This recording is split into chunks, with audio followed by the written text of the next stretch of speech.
Assalamualaikum warahmatullahi wabarakatuh. Kami dari kelompok 1 ingin menjelaskan materi yang bertema konsep dasar anak berkebutuhan khusus atau ABK. Sebelumnya, saya akan memperkenalkan kelompok kami, yaitu yang pertama Diah Ayu Nurul Muharramah, yang kedua Iklima Putri, dan yang ketiga Salma Naiska Salabi. Oke, langsung saja. Pertama, pengertian anak berkebutuhan khusus. Dalam pembelajaran buku anak tunagrahita karangan Profesor Dr. Andes Bandi Delvi menyatakan bahwa anak berkebutuhan khusus merupakan istilah lain untuk menggantikan kata anak luar biasa yang menandakan adanya kelainan khusus. Mangun Song 2008 yang merupakan guru besar psikologi pendidikan di Universitas Indonesia menyebutkan anak berkebutuhan khusus adalah anak yang membutuhkan pendidikan dan layanan khusus untuk mengoptimalkan fungsi kemanusiaannya secara utuh akibat perbedaan kondisi dengan kebanyakan anak lainnya. Anak dengan kebutuhan khusus adalah anak yang secara signifikan atau bermakna mengalami kelainan atau penyimpangan. Contohnya, fisik, mental, intelektual, sosial, dan emosional. Dalam proses pertumbuhan atau perkembangannya dibandingkan dengan anak-anak lain seusianya sehingga mereka memerlukan pelayanan pendidikan khusus. Yang kedua yaitu konsep anak berkebutuhan khusus. Cakupan konsep anak berkebutuhan khusus dapat dikategorikan menjadi dua kelompok besar, yaitu yang pertama, anak berkebutuhan khusus yang bersifat sementara atau temporer, dan anak berkebutuhan khusus yang bersifat menetap atau permanen. Anak berkebutuhan khusus yang bersifat sementara atau temporer adalah anak yang mengalami hambatan belajar dan hambatan perkembangan disebabkan oleh faktor-faktor eksternal. Anak berkebutuhan khusus yang bersifat permanen adalah anak-anak yang mengalami hambatan belajar dan hambatan perkembangan yang bersifat internal dan akibat langsung dari kondisi kecacatan, yaitu seperti anak yang kehilangan fungsi penglihatan, pendengaran, gangguan perkembangan, kecerdasan dan kognisi, gangguan gerak atau motorik, gangguan interaksi, komunikasi, gangguan emosi, sosial, dan tingkah laku. Yang ketiga yaitu faktor penyebab anak berkebutuhan khusus. Penyebab anak berkebutuhan khusus terjadi dalam beberapa periode, yaitu sebelum kelahiran, gangguan genetika, kelainan kromosom, transformasi, infeksi, kehamilan, usia ibu hamil, keracunan saat hamil. Yang kedua, selama proses kelahiran. Proses kelahiran lama, anoksia, prematur, kekurangan oksigen, kelahiran dengan alat bantu, vakum, kehamilan terlalu lama 40 minggu. Setelah kelahiran, penyakit infeksi, bakteri, TBC atau kekurangan zat makan, gizi nutrisi atau keracunan. Jadi penyebab anak berkebutuhan khusus ada 3 periode, yaitu 1 sebelum kelahiran, yang kedua selama proses kelahiran, dan yang ketiga setelah kelahiran. Yang keempat yaitu jenis-jenis anak berkebutuhan khusus. Yang pertama, kelainan mental yang terdiri dari mental tinggi, mental rendah, berkesulitan belajar spesifik. Kelainan fisik meliputi kelainan tubuh atau tunadaksa, kelainan indera penglihatan tunanetra, kelainan pendengaran tunarungu, kelainan berbicara tunawicara, kelainan emosi. Masalah-masalah yang dihadapi anak berkebutuhan khusus. Dampak berkebutuhan khusus dari 3 dimensi tersebut menyebabkan pengaruh cukup berarti dalam kehidupan mereka.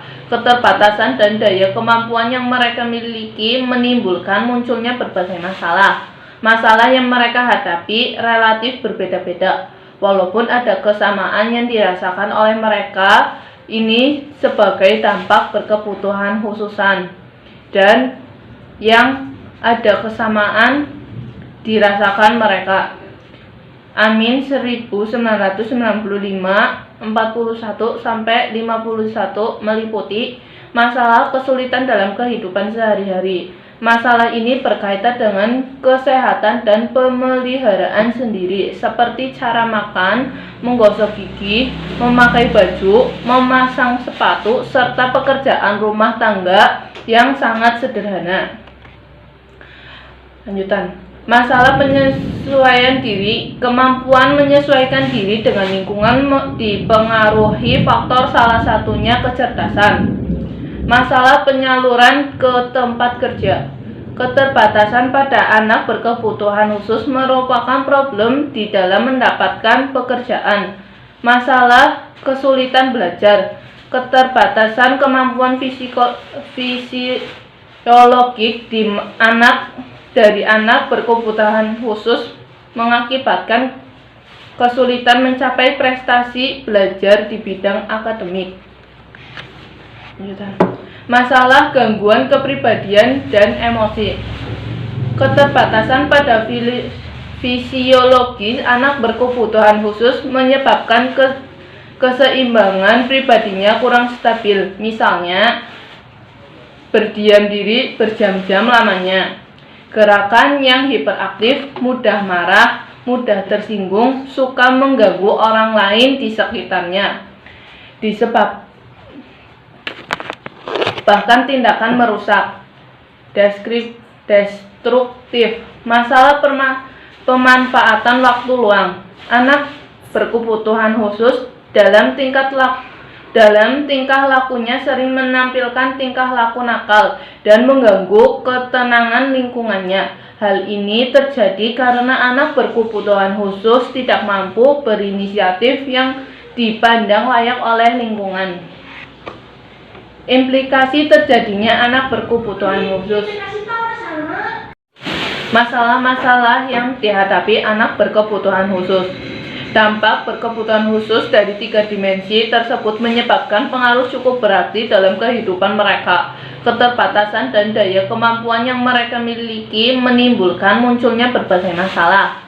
Masalah yang mereka hadapi relatif berbeda-beda, walaupun ada kesamaan yang dirasakan oleh mereka. Ini sebagai dampak berkebutuhan khususan, dan yang ada kesamaan dirasakan mereka. Amin 1995 41-51 meliputi masalah kesulitan dalam kehidupan sehari-hari. Masalah ini berkaitan dengan kesehatan dan pemeliharaan sendiri, seperti cara makan, menggosok gigi, memakai baju, memasang sepatu, serta pekerjaan rumah tangga yang sangat sederhana. Lanjutan. Masalah penyesuaian diri, kemampuan menyesuaikan diri dengan lingkungan dipengaruhi faktor salah satunya kecerdasan. Masalah penyaluran ke tempat kerja. Keterbatasan pada anak berkebutuhan khusus merupakan problem di dalam mendapatkan pekerjaan. Masalah kesulitan belajar.